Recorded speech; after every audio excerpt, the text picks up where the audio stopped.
Good morning. It's 8:30 in the morning. We're looking, that would be west, and the sun's coming over on our left. And it hasn't come over the top of the mountain yet. It's just the top of the trees that are starting to get a little bit of sun. And it's very foggy again today. We had rain all night and off and on yesterday. So these are the geraniums that I kept over from the winter under the grow lights in the kitchen, and they have not missed a beat. And these, I have two big pots like this that were there, and I took cuttings off of it yesterday and put them out here. And look, at the raccoon has come and dug up the dirt all over again. It dragged one of my hummingbird feeders over here and spilled sugar all in this thing, so it's looking for the sugar. It drank the sugar from the hummingbird feeder, spilled it under this chair, and dug at it, trying to suck it up. I haven't learned how to take the photos off of my motion sensor camera yet, just because some of you are going to ask what this plant is. It's a new one for me. Syngonium coral.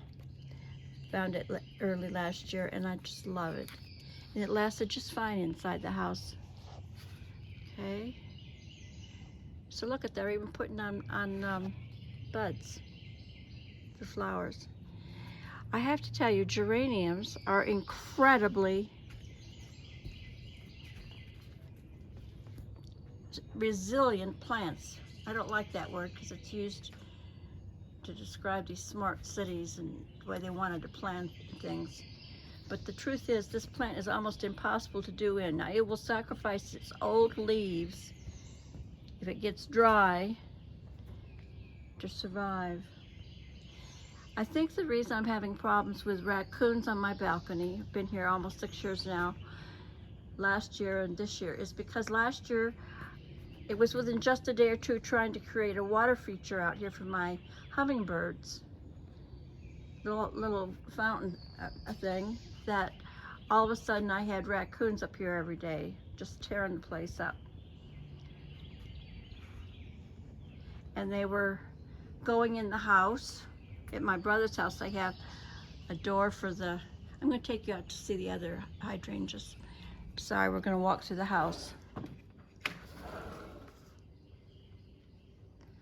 5 or 6 hydrangeas came into the house, at their house down the hill, down the side of the mountain. And they ate the dog food and the cat food and made themselves quite at home.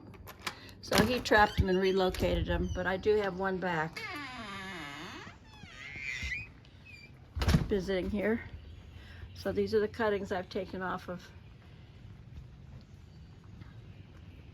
Swedish ivy hasn't skipped a beat since I cut it, looks better. And the same's true for the impatiens, the double impatiens. They do very well in shade here. Lots of color. I have half a flat left of white ones. And I got my herbs planted up in pots. And these are the New Guinea impatiens. I don't know why the leaves are going orange on me. They are cuttings I took off of a New Guinea impatient that was too big. This one right here. It's about 18 inches tall. And I just stuck that English ivy in the damp soil, and look at, they're doing great. Haven't skipped a beat. I have really good luck rooting things by just putting them in damp soil and keeping the feet in water, potted water, and would you look at that? Would you look at that? Those were sticks 10 days ago. Look at all that growth. Now, I had 27 of these that I kept in a box, in a store area for like almost 6 months, and they dropped, of course, all their leaves. I should have every month gone in and misted the roots because some of them were desiccated. And I don't know if these white impatiens are going to do well here at all, because usually the foliage is so dense on these geraniums that it'd probably crowd them out. But you know, I just had to have something. They look so pitiful out here with just these little sticks in here.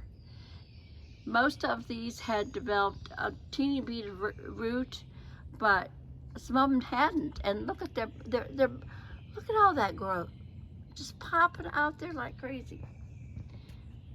I've moved the geranium out, not geranium, the poinsettia out here yesterday, because you see all the bracts in red, but the new growth is brown, is the green, and that was inside under the same number of hours as it was all winter.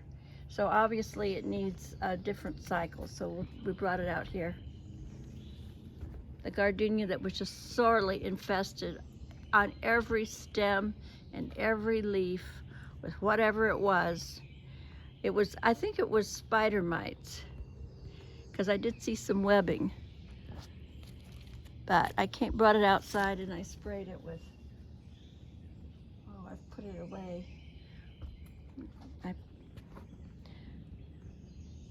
Okay, well, we're bringing out, that is chicken gizzards, that red down there, red leaf.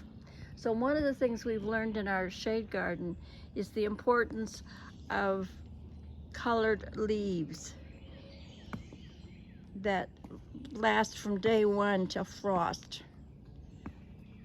And this chicken gizzard, would you look at how brilliant that is?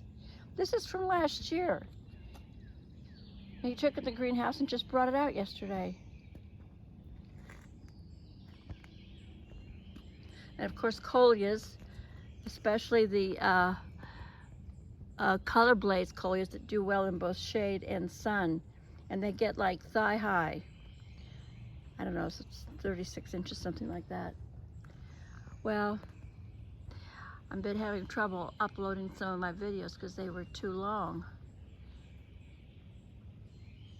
Probably need to use a different thing.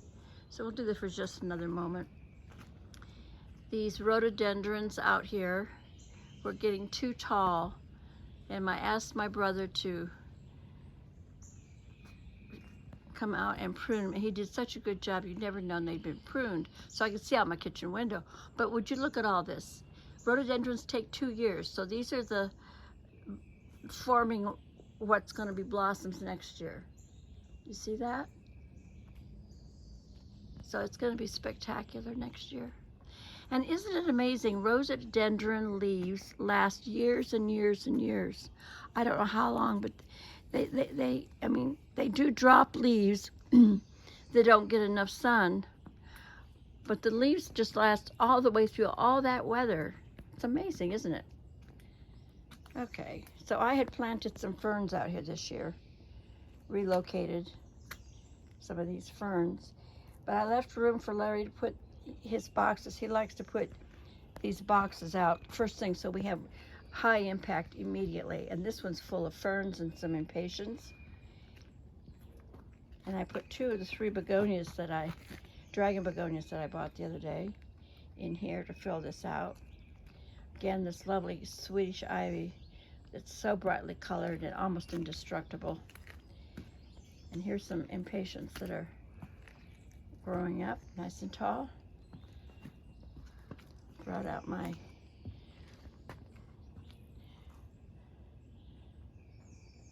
begonia. So, oh, you can see the sun coming through the fog there. Would you look at that, the trees? We're almost at the top of this mountain. It's 2,400, 600 feet high. Oh, I'm blanking on that. And everything has been washed clean. You can see the orange impatiens back there. I'll see if I can bring you in a little bit closer. They've already grown a little bit in just the last 4 days they've been planted. And of course my impatiens that were on balcony and all the baskets and everything for the entire winter. They were that beautiful since last October when I put them in, and so I've moved them out here. We'll see how they do. They only get about an hour of direct sun.